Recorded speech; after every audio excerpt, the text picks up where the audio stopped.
Hi, everyone. I'm Mike Novogratz, and this is Next with Novo.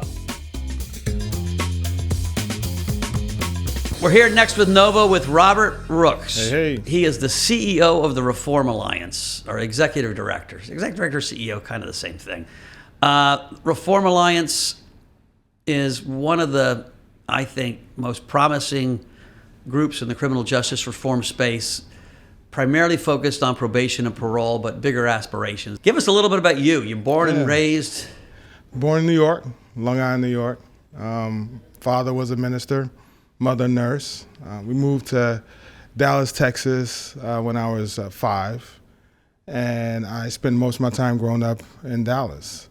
I found myself in this work based on my experiences in Dallas in the mid-'80s. 1983, we were in a working class community, right? Folks in the southern part of Dallas were mainly in the service sector, right? Just hardworking folks. We had a TV repair guy. Can you believe that we had those back then? Of course, you know. But we had TV repair guy across the street, a mechanic on the other side, a social worker. Like I said, my parents were a nurse and a minister. And that was our community in 1980, 1983, but everything changed right around 1984, 85, and that was the influx of crack cocaine. It became an epidemic in our neighborhood. We saw people losing their homes. We saw people losing their jobs, and we didn't see any help. There was no counselors, social workers, or investments in our neighborhood to help us deal with what we were seeing. It was the first time. How old were you then? I was 10. How did you stay away from crack? I was an athlete. Played football, actually, when I started. Oak Cliff Redskins when I was 10 years old in Dallas, and stayed all the way. I was a scholarship athlete. But also what helped me, I had older brothers, and they didn't stay away from it. They were impacted by it in different ways, but they always made sure that I was on the straight and narrow. And I'm always going to be appreciative. You hear that a lot. Like, yeah. It's okay, I'm going to screw myself up, but damn it, I'm going to make sure my brother doesn't. There's something noble to that, but it's like, listen, I have lots of sympathy for people that get hooked on drugs. It's you're young. Listen, I've done plenty of drugs, and so there's no judgment, but I find this an interesting story, and I hear it a lot. Because I was the youngest, I was kind of the hope in some ways in my family. The youngest of 9, right? Youngest of 9. Youngest of 9. Yeah. What's the age gap? Oh my gosh. Same parents, a minister dad. Different parents. Different parents. So my next oldest brother was 8, but between them, there was 12 years. So they were stack. So I both grew up in a house where early years it was packed, later years was just by myself. Wow. It's fascinating. But in many ways, I was brought up as their hope. We went through the 80s together. It was a challenging time. My brothers made decisions based on the circumstances at that time. But I was always seen as someone that could do more. And I just have always appreciated that about them, because they told me first that I was somebody, right? They were like, before I even knew how important that was, they told me that I was somebody. And I believed them. I believe I could do things, and I went off, was able to accomplish a few stuff. So you went to college where?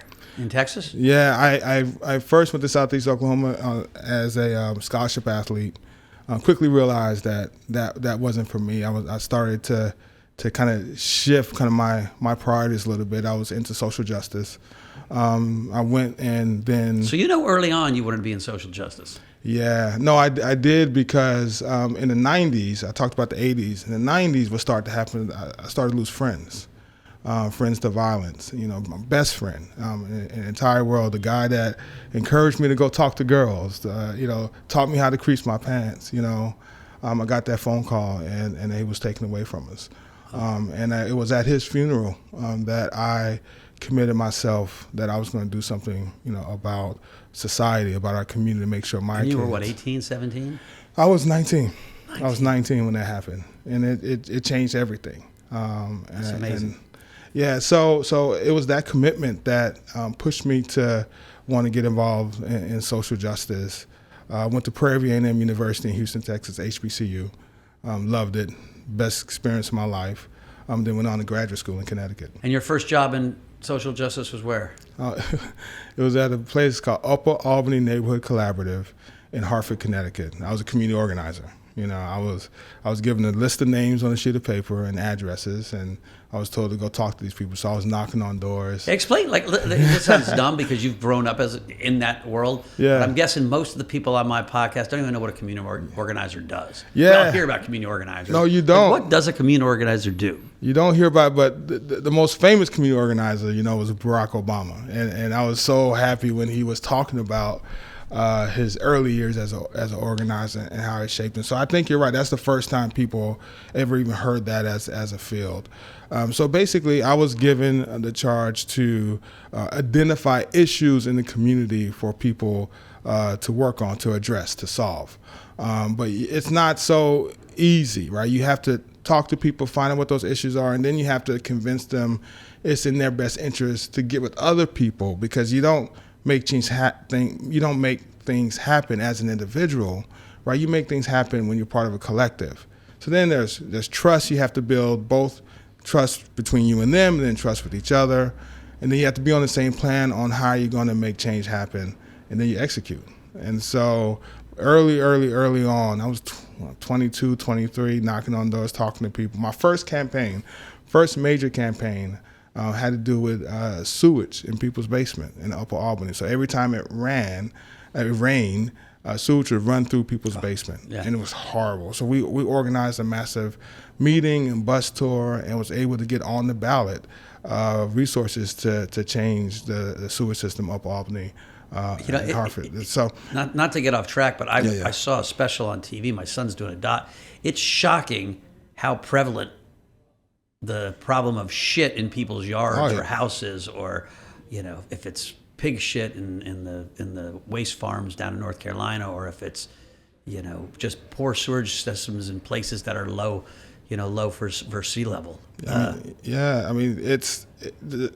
You sometimes wonder, what the hell's going on in America? Well, that's the thing. It's that if these local, governments don't respond, right? If people will talk about what's happening all day, but if they don't put resources on the table, things continue to decay. Yeah. And people die, like we saw in Flint, and then the water system. That's happening all throughout the Midwest and the Northeast in these older communities. So yeah, it's definitely a problem, but it's important for people to organize, come together, make a demand, and hold people accountable to get those things changed. And so it's from a young age you started, and then at job after job, the prison reform, criminal justice reform. When did this start? Yes, it started around the same time. I was 22, 23. The next thing after the sewage problem was public safety, right? It was open air drug dealing. And people in the community was upset and frustrated. We had moms that said they couldn't let their kids go outside and play because of what was happening. And so we again came together and started to hold people accountable. People got arrested. I was part of a campaign that resulted in people getting arrested because that's what the community wanted. But that's when I learned that the criminal justice system actually did more harm than good. We cleaned up, quote unquote, cleaned up that neighborhood. But then 7 days later, I remember knocking on doors, talking to people, hey, how things are going. They were saying, did you hear about the shooting that happened last night? What shooting? At the fish market? Yeah, at the fish market, there was a shooting. So what happened is that by the people that were doing the open air drug market, by them being arrested, it created competition in that community, right? And so people started competing for that market. And so we thought we were making things better, Mike. We actually was making things worse. And that's when I knew the war on drugs was a failure, and I wanted to be on the side of things and change. So I was 23 years old. I became the executive director of the A Better Way Foundation, which is a criminal justice reform organization aligned with Drug Policy Alliance. And we were working to advance harm reduction strategies because I didn't want to be part of the problem. I want to be part of the solution. So you fast forward, it's February 2022. We're in a world now where, in my mind, criminal justice has been set back pretty substantially. Criminal justice reform has been set back substantially because there's a perception and a reality that our cities feel less safe. And a lot of people are blaming that on criminal justice reform. I think that's unfair. But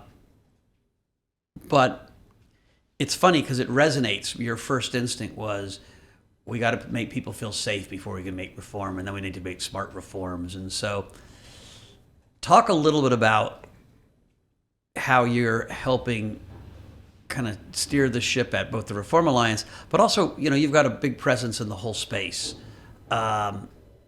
We've got this space where we had so much momentum, and it accelerated with the tragedy of George Floyd.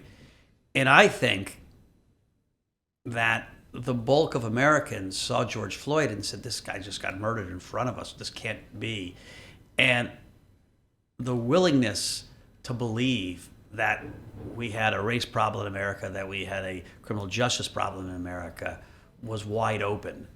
And we never had better momentum. We were making progress on all kinds of fronts. And that all kind of got stuffed with a little bit of defund the police, and people like, actually, I don't want to feel unsafe. I want police. And the rise in violent crime in major cities, both cities that had reform and cities that didn't have reform. Right. Both red and blue cities. Right.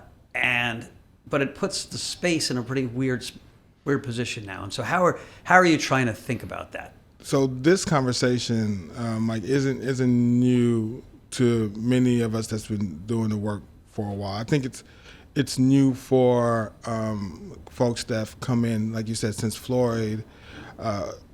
We've been wanting to center public safety and solutions to public safety for a long time. Like I told you, my story back when I was 22. Right. That was 23 years ago. That's what I was trying to find, was that middle ground. And we saw the middle ground in terms of growing kind of alternatives to incarceration. The language has changed throughout the years, right? Alternatives to incarceration, or substance abuse treatment instead of incarceration, or alternative to probation. Like, we've seen different iterations of it, but it was all our attempt to grow alternatives to locking people up and meeting the root causes of crime, right? It's just that it was a small number of us that was talking about it and doing it. And we've been successful at justice reform. Prop 47 actually moved significant dollars from the criminal justice system into communities all across California and invested in new programs that actually help people. So we've seen kind of those types of shifts, but not at the scale that we need to see across the country. So then COVID hits, right? And what I mean by that is we were isolated for 18 months to 2 years. Terrible. Right? It has significant impact on us as a community, on individuals, and mental health. And we also saw tremendous spikes in purchasing of guns during that same time period, right? So there was this unsettling that was happening. And then lastly, people were poor. People are poor, right? People need things. And the combination of all of that, and I'm sure some other things as well, right, created a perfect storm of sorts, right, that resulted in an increase in violent crime in many places. And we in the criminal justice reform field was not ready for that. We was not ready with scaled up solutions to those issues. Many of us have been talking about it. We've done it at a smaller scale. We needed better solutions, more available solutions to us, and we didn't have it. Right. So how do we, because it's wildly important to me, how do we address public safety without turning back the clock 6 years, 10 years on criminal justice reform? We can't. Well, first of all, I think it's important for people to know that we're not going to turn back the clock. Like, we as a movement, as a field, are at the table in ways that we're not at the table in the 80s and 90s when this system got built. Like, we're not going to allow that to happen. Sure, there'll be shifts, right? But it'll be a full public discourse and debate every single time. And the nature of that will allow us to be able to move kind of in the center as opposed to it being a radical shift left and right. So that's just my belief. We'll see in years. I actually think you're right. I think you're right. I think there is listen, even from when I got into criminal justice 5 years ago, or 4.5 years ago, to now, the amount of people involved, money involved, intellectual capital engaged is limit up. Yeah. And so I don't think that group is going to fall for the false flag of throw everyone in jail and lock them up forever. It doesn't make communities safer. We just have to grow the solutions. We got to grow the alternative. We wanted reform. We were able to get reform in many places. Now we're stakeholders in the system now, whether we like it or not. Many of us start off as advocates, marching, but once you get reform and make reform happen, you're now a stakeholder. So you need to ensure that reform is implemented in the way it was intended, right? So that means you're sitting at the table with law enforcement, with people in government, with electeds to ensure that happens. That's where we are now, right? And we need to grow that body of work in our field and grow those solutions. Let's talk a little about Reform Alliance. Yeah. You're the main man there for less than a year now? It will be a year at the end of this month. Got it. So 1 year in, Reform Alliance, for you guys who don't know, is a partnership that was started by Meek Mill and Michael Rubin with, a kind of a celebrity cast of people that cared about the issue, from Clara Sy and Jay-Z. Clara would love to be seen before Jay-Z. Bob Kraft, who else? Myself, Priscilla Chan, yeah. And Laura Arnold. The women on our team seem to know a lot more than the men, I'd hate to say. But wickedly smart group with lots of resource and a lot of commitment to really attack probation and parole. There are 4.5 million people stuck in the probation and parole system. My intuition, having looked at it now for a few years, is that it's a stupid system. It's ridiculous. It doesn't really help anybody. And it's not even that political an idea. Like the people, it's not like bail, which is very charged. It's kind of a lost, people don't even think much about it, yet we have 4.5 million people whose lives are wildly impacted. Yeah. And so talk a little bit about coming into that group and what the plans are and how we're going to make impact. Yeah, first of all, I'm living the dream. I love it at Reform. It was a fascinating operation when it first got established with all the names, like you just mentioned, connected to it. Van Jones did a great job of getting Reform off the ground. He brought together a stellar team. What compelled me to want to get involved in Reform was meeting each one of the board members in the interview process. And during that process, what I heard was something I really hadn't heard before in our space. And that was a group of people with influence saying what happened to that young man shouldn't happen to him or anyone else, right? And that was powerful to me as a father of 3 black boys, that amount of resources was put together on behalf of Meek to say that, no, this is unacceptable, America. And that pulled me in. The conversations with each one of you felt real. They felt sincere. You guys wanted to make something happen. It wasn't just a figurehead board. It was a board that really wanted action. And so I was all for it. And so I'm so glad that I joined. Coming into Reform, Reform had significant successes early on, passing laws in states across the country, and so that work will continue, right? We're going to engage at the state and then soon the federal level. We're going to work to change laws. We're going to ensure that those laws are implemented correctly. And when I say laws, I'm specifically talking about laws to transform probation and parole, like how they currently operate. Right, so let's take people through some of those. Like, Meek was on parole for 9 years and might have been on forever. So part of its duration, how long you can be on parole. Yeah, there's some states like in Pennsylvania where you can theoretically get lifetime probation, and that's a problem. It's basically turned into a giant bureaucracy. It's not trying to solve a problem. It's not trying to get people to be more stable. It's not trying to help people. It's just we met one young woman from Philadelphia whose parole officer had her arrested for missing a parole meeting while she was being given an award for good behavior by the mayor. And you're like, that could not have happened, but it did happen.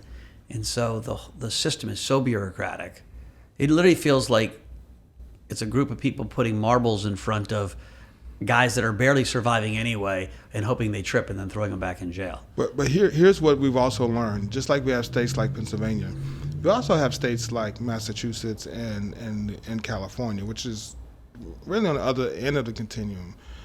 State of Massachusetts 10 years ago had the highest racial disparities in revocation. My team and I and Mr. Kraft pulled together a meeting of all the major law enforcement leaders in Massachusetts to learn what they've done over the last 10 years, because they have put themselves in a position where only 24 people are in prison in this entire state of Massachusetts on revocation. It's kind of an extraordinary number if you think about it. That's shocking. Tell people shocking. what revocation is. So that's basically, if you're on probation, that means you've agreed to certain stipulations for your probation. You have to show up to a meeting. You have to maybe live in a certain jurisdiction. You can't go out that jurisdiction.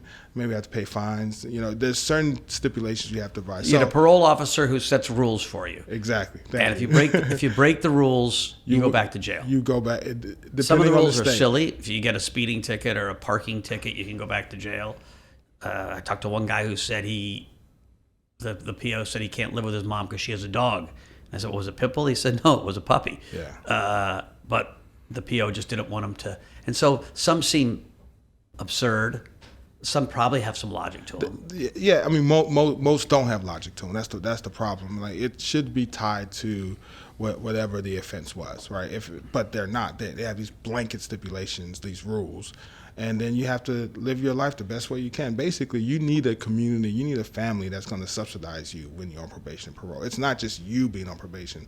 Everyone around you is on probation and parole, and that's the problem with it. It shouldn't be that way. Probation should help facilitate. So how does Massachusetts only have 6 people? Yeah, 24. So a couple of things that they did. They moved the revocation decision up a couple of levels. So the probation officer isn't the one making the decision, which is great. And we see a lot of states doing that. They also had universal health care. And so that means that they can move people that need help, right, into some form of substance abuse or mental health facility and get that billed. And that's not available in many other places. What I've been hearing is that many probation officers aren't trying to revoke to send someone to jail just because they believe that's where they should be. They may have someone that come up with dirty urine who has a history of addiction in a town where people are overdosing, and they feel that that's the place for them, so they revoke. Whether or not that's the right move, we can decide, but you can see the logic. Yep. So how can you build the infrastructure where that person can go to a facility as opposed to a prison? So that's what Massachusetts has done. And it's been extraordinary to see what they're doing there. California, county by county, is totally different. In El Dorado County, for example, they realized that a large number of their probationers were homeless. So they took their resources, they bought a house, and they allowed their probationers to live and run that house. It's really extraordinary stuff. In Alameda County, they saw that a lot of revocations were connected to substance abuse. And so they paid for substance abuse treatment for people a year after they left probation. A year after. That means they really didn't have to, right? But they took some AB 109 dollars and they invested in people. And so we're seeing innovation on some end, but then there are states like Pennsylvania and it's just... Georgia. Georgia's getting better. We were able to pass a law in Georgia that allows for people to get off probation earlier. But yeah, we still have some deeply problematic states. Minnesota, Indiana. It's a problem. But I said that all to say the reason why I want to bring up Massachusetts, California is I think there are roadmaps to this, right? Like if we continue to increase, our resources from an advocacy standpoint, move money out to the field where there are groups on the ground that are making the same demands as we are as a national advocacy organization, help local counties identify resources in their budgets to fund some of these alternatives. I think we can continue to see a dramatic shift. There are 276,000 less people on probation than they were in 2020. A lot of that had to do with COVID. Yeah. But that's significant. That's substantial. Yeah. When you talk to someone on probation, their life sucks.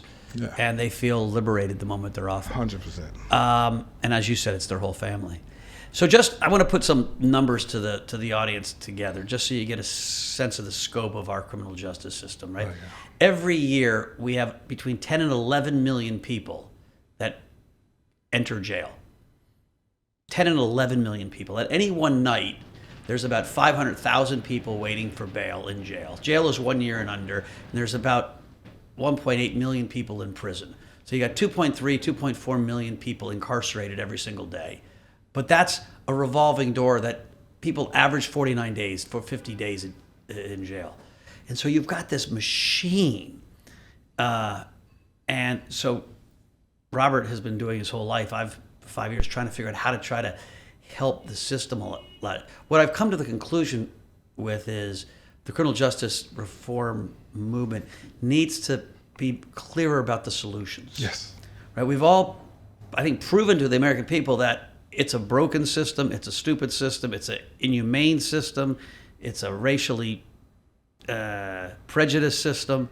And I think if you had a vote, people would say, yes, criminal justice system sucks. It's a D- or an F.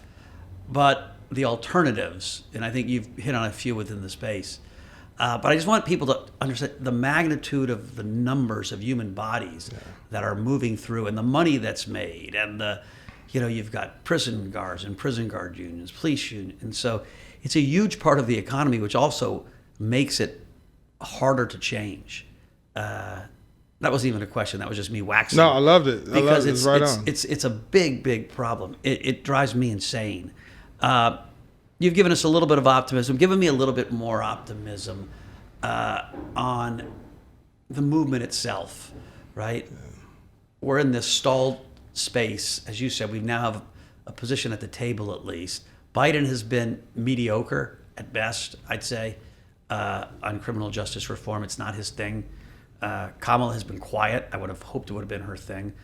She had something to make up for because she had been a pretty tough prosecutor, and so you thought she might pivot, but hasn't. And so, who are our allies? Well, I want to start with folks on the ground in the communities, right? There's a guy by the name of Akila Sherrills. He ran Newark Community Street Team, came in with Mayor Baraka, became mayor. Basically, has been running, interventionist programs in Newark for the last, 5-6 years. Crime rates have continued to drop. He's done it in partnership with law enforcement, meaning pieces of law enforcement budget was shifted over to his team. And he was able to hire up, and he's been doing amazing work. There are folks like Akila all across the country. A, we don't know who they all are. That was going to get funded in Build Back Better, which is now dead. Yeah. Which would have been wonderful. Yeah. Yes, of course. But the point that I'm making is that there are people in communities doing this work. We need to ensure that they get scaled up. The Build Back Better was a huge part of that. But I don't want to let the local cities and counties off the hook. They can do exactly what Mayor Baraka did. Like, he moved money to Akila, and Akila was able to grow his team. And during COVID, they bought groceries and they would go house to house to check on people, make sure folks are okay, and so I don't want to kind of overlook the importance of grassroots organizers that are working in communities each and every day to solve problems. It's just that the conversation around crime has gotten so politicized so quickly. Those folks aren't even being considered or discussed. And so I think part of what our job is to highlight that, elevate that at the highest level. Hey, there are good people in these communities that's doing great work, that's addressing this issue. And let's be clear, violent crime is up. It's still at a historic low, right? Yep. It's still historically, and so that means that there are certain things happening in communities, and we need to understand all of it. Yeah, we need to do a better job of storytelling. I mean, even bail reform here in New York is under huge attack. When you look at the numbers, 98% of the people that got bailed out haven't done anything. Right. So you have this very small amount of people. And so 98% of the people you're actually putting back into their houses, making the community safer, actually. Yeah. And so, again, did the law get written in a way that doesn't pass the common sense test, yeah, right. A guy that's on his 7th, crime in 2 months, you probably should say, keep that guy in, or someone who done something really horrific, But there's also a lot of bad press, right? This young kid recently who shot at cops, who got bailed out, who was upset about it. It was $50,000 bail, and he paid his bail in the same way Robert Durst paid his bail when he murdered someone, and no one screamed and yelled. And so figuring out, who really is a danger to society and where that line is, it should be a pretty high bar, but there should be a bar somewhere. But see, this is the problem, is that current criminal justice spends so much money trying to manage people that just shouldn't be in the system at all. Right? And if we actually took those resources, either reinvested them or moved them in areas that help us solve, because in these same communities, the murder closure rate is ridiculous, meaning we're not closing. Yeah, we're not closing these crime rates, right? 1 out of 10 or something. Right, exactly. The rape closure rate, that's the other thing we can do. We can actually take sexual assault seriously, right? We don't, in terms of the justice system. So there are things that need to happen. We need to readjust these budgets. We need to invest in programs like the Newark Community Street Team, and then we'll see better results. Until then, we need a communications apparatus. Eric Adams, to his credit, he tells that story all the time. He said, we got to not try to pluck kids out of the river. We got to stop putting them in the river. Upstream. And I think that's investing exactly like you said. Yeah, prevention, all of it, All right. Well, listen, I hope, sunnier days are ahead. I actually have a feeling that we're in for a grind here a little bit in criminal justice. Luckily, I'm a wrestler and a grinder. And most of the people I've met in here, the guys that work at Galaxy, the guys that work at Reform, are pretty tough and are grinders. Yeah. The political narrative in our country is divided. It's funny, when I sit down with people, it's not nearly as bad as what I read. Right? Everyone wants people to be treated justly. And people want to feel safe. And so, if it bleeds, it leads. Yeah. It's still true, unfortunately. All right, Robert, listen, I really appreciate you coming in. Yeah. It's been fun talking with you. Same here. We will try to keep all you guys, focused on helping us fix the criminal justice system.